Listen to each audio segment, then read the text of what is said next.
Hello everyone, programming सीखने के लिए लर्न प्रोग्रामिंग चैनल को सब्सक्राइब करें। एवरीवन, आज की इस वीडियो के अंदर फंक्शंस के बारे में देखेंगे। सी लैंग्वेज के अंदर फंक्शंस होते क्या हैं।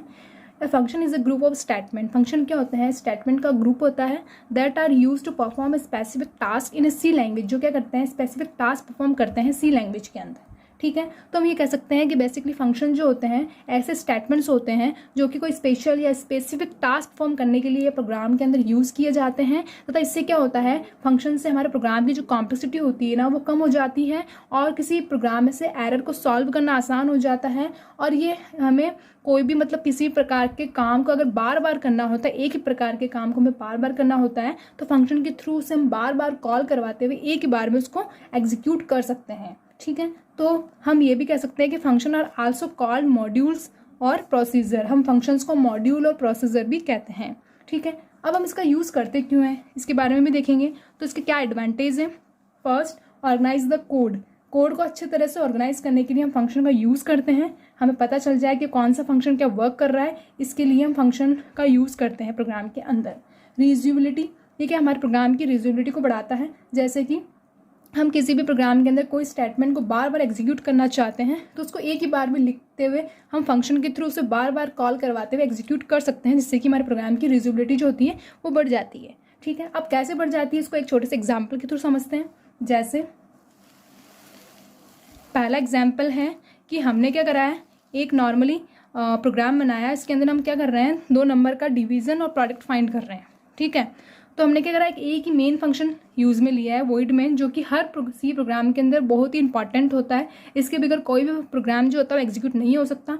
एक फंक्शन तो होना ज़रूरी होता है। ठीक है, और फिर हमने इंटीजर डेटा टाइप के अंदर एक्स और वाई के अंदर 2 वैल्यूज़ ली है और ये क्या कर रहा है, एक तो प्रोडक्ट फाइंड कर रही है, एक डिवीज़न फाइंड हो रहा है। ठीक है, अब अभी तो इस प्रोग्राम को हम एग्जीक्यूट करेंगे तो किसी प्रकार की कोई प्रॉब्लम नहीं आएगी। लेकिन अगर हम एक से ज़्यादा स्टेटमेंट बार बार हम एक ही स्टेटमेंट को लिखना चाहें, तो हम इस मेन फंक्शन के अंदर में बार बार उसे लिखना होगा। लेकिन अगर हम फंक्शन का यूज़ करते हैं, यूजर डिफाइंड फंक्शन बनाते हैं, तो इसी काम को हम एक बार लिखते हुए उसे बार बार कॉल करवाते हुए उसको एग्जीक्यूट कर सकते हैं, जिससे कि प्रोग्राम की जो कॉम्प्लेक्सिटी होती है ना, वो कम हो जाती है। लेकिन इसके थ्रू हमें बार बार उसी स्टेटमेंट को लिखना पड़ेगा, इसलिए हम फंक्शन का यूज़ करते हैं, जिससे कि हमारा क्या होता है, रीडेबिलिटी भी बढ़ जाती है।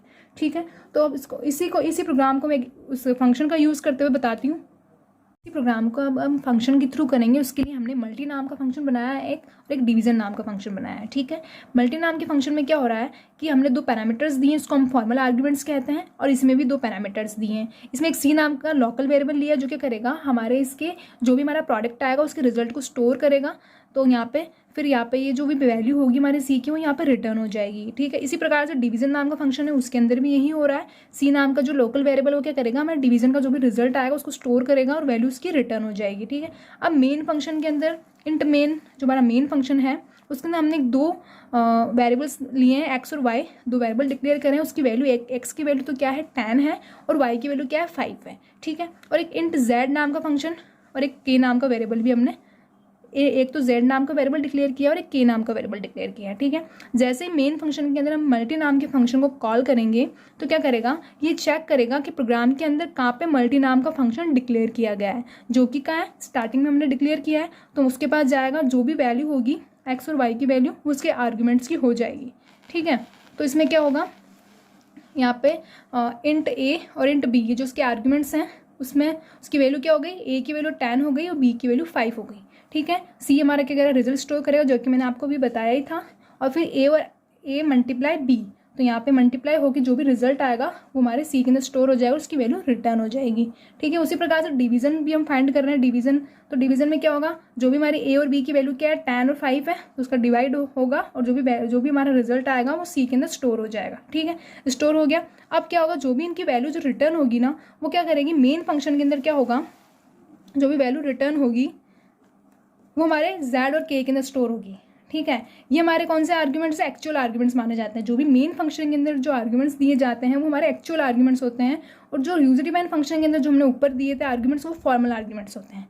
ठीक है, तो जो भी वैल्यू रिटर्न होगी हमारे जेड और के अंदर स्टोर होगी। मल्टी प्रोडक्ट जो हमारा प्रोडक्ट का जो रिजल्ट आएगा वो जेड में स्टोर हो जाएगा और डिवीजन का जो रिजल्ट आएगा वो हमारा के में स्टोर हो जाएगा। तो हमने उसको उसके अंदर स्टोर करवाने के लिए हमने क्या करा, प्रिंटफ फंक्शन का यूज़ किया। प्रोडक्ट को स्टोर करवाने के लिए जेड को यहाँ पे हमने जेड के अंदर स्टोर कराना चाहते हैं तो प्रिंटफ फंक्शन के अंदर हमने जेड को यहाँ पे प्रिंट कर दिया, जिससे हमारा जो भी रिजल्ट होगा वो जेड में स्टोर हो जाएगा। और यहाँ पे डिवीजन को हमने के अंदर स्टोर करवाया, तो हमने प्रिंटफ फंक्शन का यूज़ करके इसको यहाँ पे प्रिंट करवा दिया। ठीक है, तो इस प्रकार से फंक्शन की कॉलिंग होती है। और मेन फंक्शन के अंदर हम क्या करते हैं, जो भी आर्ग्यूमेंट्स देते हैं उसको एक्चुअल आर्ग्यूमेंट्स कहते हैं। और जो यूजर डिफाइंड फंक्शन के अंदर जो भी आर्ग्यूमेंट्स होते हैं, जैसा कि मैं आपको बताती हूँ, ये वाले आर्ग्यूमेंट जो होते हैं ये फॉर्मल आर्ग्यूमेंट्स होते हैं। ठीक है, तो इस प्रकार से अब आप सोच रहे होंगे कि ये प्रोग्राम तो बहुत लेंथी हो गया है फंक्शन के थ्रू, लेकिन अगर हमें इससे पता चल रहा है कि कौन सा फंक्शन क्या काम कर रहा है। जैसे हमने जो डिवीजन नाम का फंक्शन बनाया तो उससे हमें पता चल रहा है कि यहाँ पे डिवाइड हो रहा है, जिससे हमारे क्या हो रही है, प्रोग्राम की जो रीडेबिलिटी हो रही है ना वो बढ़ रही है। और हमने मल्टी नाम के फंक्शन से हमें ये पता चल रहा है कि यहाँ पे मल्टीप्लाई हो रहा है। तो इससे हमारे प्रोग्राम को जो मतलब समझने में हमारी आसानी होती है और इसके थ्रू हम देख सकते हैं कि कौन सा प्रोग्राम के अंदर कौन सा फंक्शन क्या कर रहा है। इससे हमारी ये भी हमें पता चल रहा है। तो इसलिए हम फंक्शन का यूज़ करते हैं, इससे हमें सब कुछ क्लियर हो जाता है कि कौन सा फंक्शन क्या काम करे। जब हम बड़े बड़े प्रोग्राम या कोड लिखते हैं तो उसके लिए हमें फंक्शन का ही यूज़ करना पड़ता है, ताकि हम कंफ्यूज नहीं हो बड़े बड़े कोड के अंदर कि भाई कौन सा फंक्शन क्या काम कर रहा है, हमें पता चल जाए।